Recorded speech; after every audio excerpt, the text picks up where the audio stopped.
My name is Bassam Salem. I was born in Cairo, Egypt in 1972, and just before my 14th birthday, my family moved here to Salt Lake City, Utah in 1986.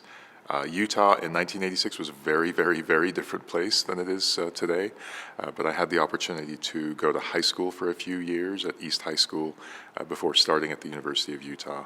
We all came as foreign students on foreign student visas, so we all went through the University of Utah and had to work quite hard to keep that happening because we had to pay non-resident tuition as foreigners, and we couldn't work off campus.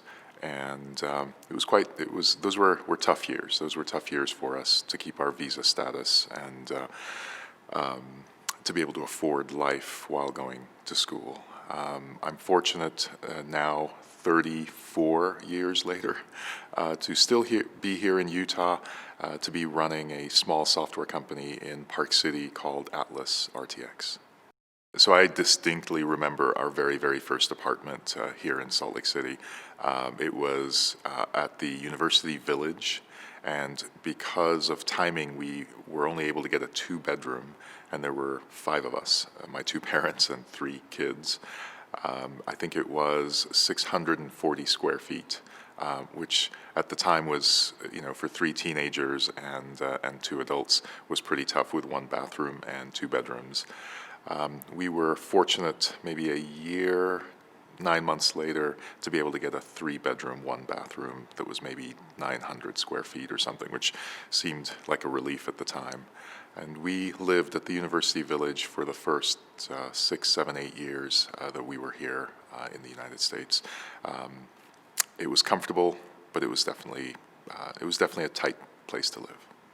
So after about 20 years working in the software industry here in Utah, for a number of companies that I've been really fortunate to be with, I decided to do something crazy and found my own company, which I did almost exactly 5 years ago today. What we have built over the last 5 years is a company that helps its clients communicate with their customers. And we use artificial intelligence, or what's commonly called AI, to do so. So we help companies power their live chat programs using artificial intelligence. We now have just under 25 employees here in Park City, and we work with some of the largest companies in the world. We're still small, but we're growing quickly, and we're really, really excited about what we're building.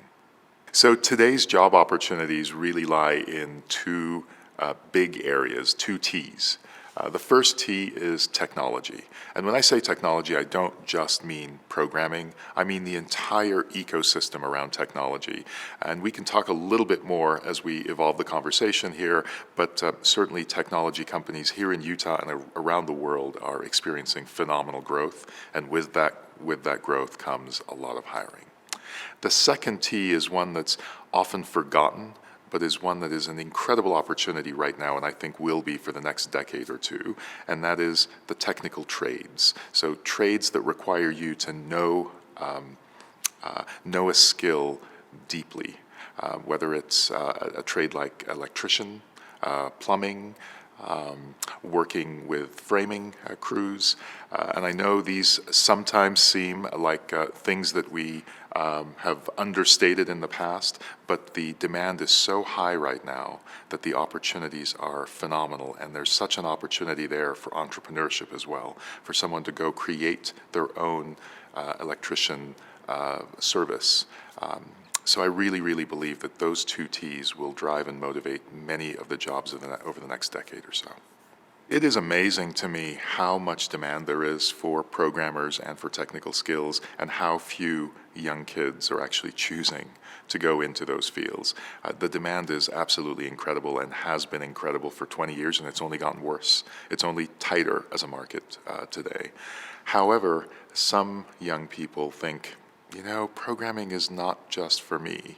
And they might be surprised to find out that they can be in the technology ecosystem but not be a programmer. So for example, if you're a graphic designer or you love fine art, there is a section of technology a field of technology called user experience or user interface design. We need really creative people who can design the interfaces for these computer programs. If you're a musician and you love music, gaming is actually a phenomenal place for you to contribute, because games need audio editing and audio features added to the games. My point is that creative people can also have a great deal of impact on computer science and on technology in general. Let me mention a couple more examples just to really diversify it. If you like numbers and you're an accounting type but may not be technically inclined, believe it or not, data science is a really hot field these days. All of these computer programs are collecting data, and we don't know what to do with it. We don't know how to look at the data and reach conclusions. But if you're a numbers person, if you're a data inclined person, that could be a great way of contributing to the field. And then finally, if you're a project manager, if you're good at organizing things and keeping lists and keeping people on task, you don't need to be the programmer, but believe it or not, we need product management and project management. These skills are really, really highly valued in technical fields. So technology is a really broad ecosystem, and it's really hard not to find a role in it.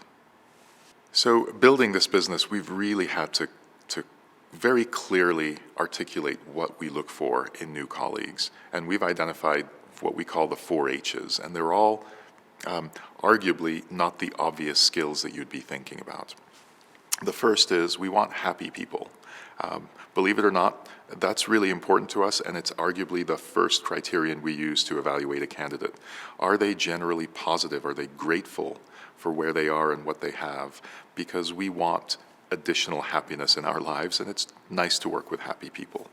Not something that you have to learn, but certainly something that you can elaborate and exhibit more of. The second is we want humble people. And humility, I think, is really, really important, because without being humble, it's really hard to learn. Those we run into who believe they know everything already don't tend to grow. And I'd rather have a junior person who's humble and ambitious enough to grow their skills than someone who's sort of here but is just flat because they don't have enough humility to expand their skill set. So happy, humble. The third is hungry. It does take ambition and a will to work hard and to do the things that others may not want to do. We look for that in someone's background. Have they been able to overcome challenges by working hard? And then finally, we do need horsepower. We do need raw intellect. And we feel that if we have horsepower, the 4th H, combined with the other 3, we can build something out of a candidate. So it really is sort of that soft for us. It's that sort of skill set that we're looking for in a new candidate. Never has it been easier for someone to invest in themselves and in growing their own skills as it is today. Yes, we need resources like a computer in a library or an access to the internet that we may have to go seek somewhere else. But the amount of education that is available for free online today is incredible. And mind you, the rest of the world is awake to this, and young kids all over the world in developing countries are taking advantage of that.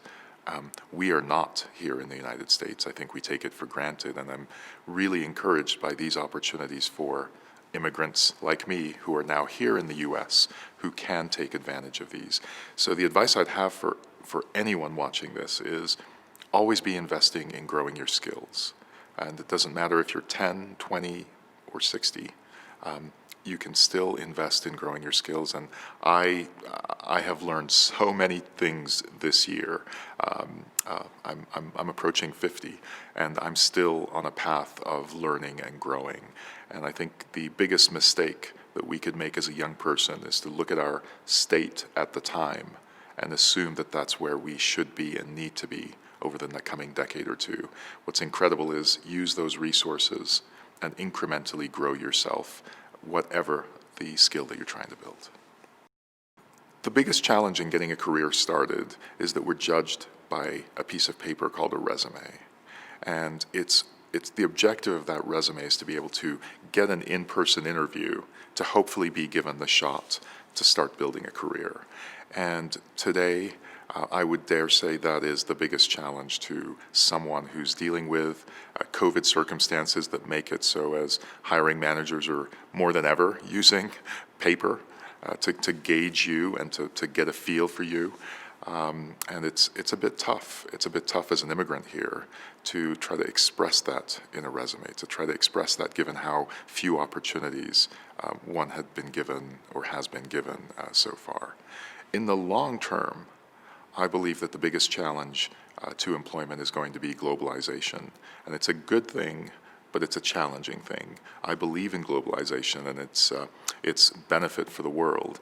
However, it's going to force all of us to recognize that we have to compete with the best of the best everywhere. And there's, again, some irony in the fact that I'm an immigrant myself, and I'm talking to some folks who might be immigrants watching this today.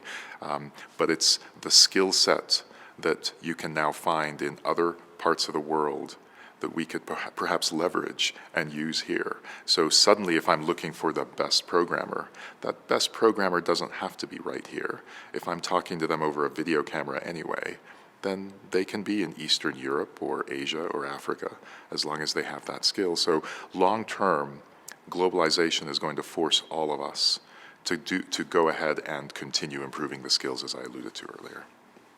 If I were to give advice to my younger self, let's say my 15-year-old self, and I really appreciate that question because my 15-year-old self struggled as an immigrant to this country who was brown-skinned, poor, still trying to integrate, didn't have friends, didn't have the same religion as everyone else around me.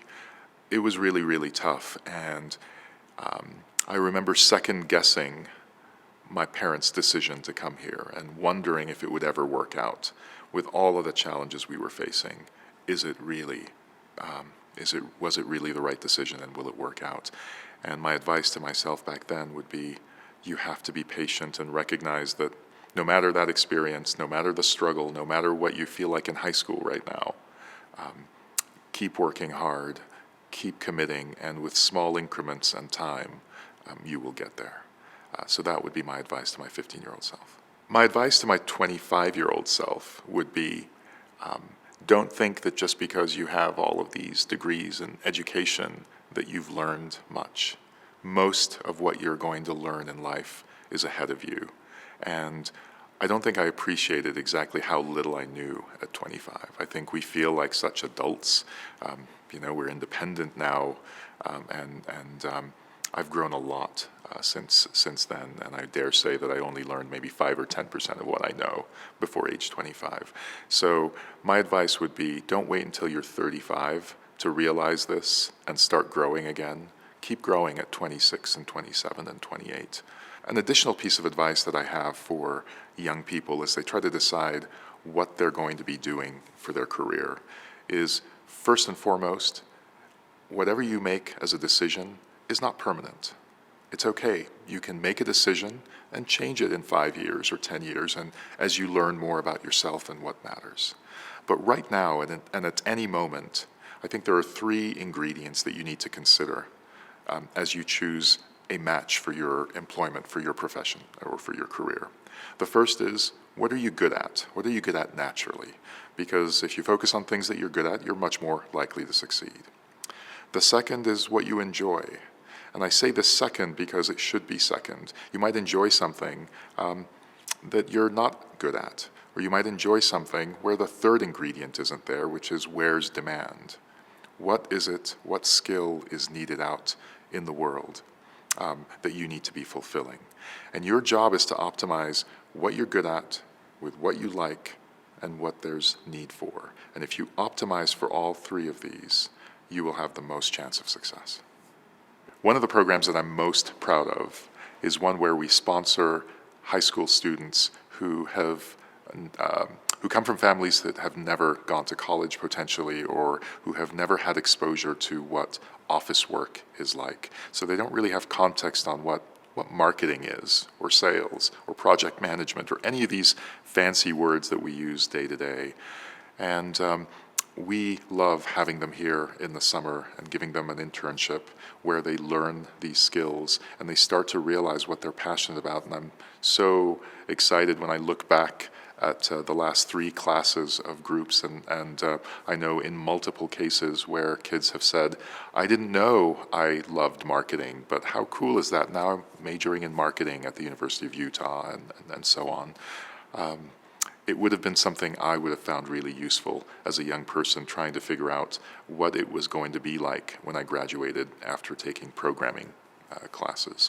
So if someone would like to apply for these internships, please send an email to ceostaff@atlasrtx.com. That's ceostaff@atlasrtx.com. What encourages me about the future, ironically, is the past. I've loved studying history, something I didn't appreciate my passion for until I was older. And looking, if we zoom out and look 100,000 years ago, before there was humanity as we know it today, 10,000 years ago, 5,000 when the Egyptians were dominant as a civilization, and keep coming from there. I think the one pattern that is consistent is that things get better for humanity. Things get better. And it's encouraging to think at that macro level that while we might be dealing with micro challenges in the moment, that by and large, life does get better for us, and that with progress and advancement, that the future is definitely going to be better than the past.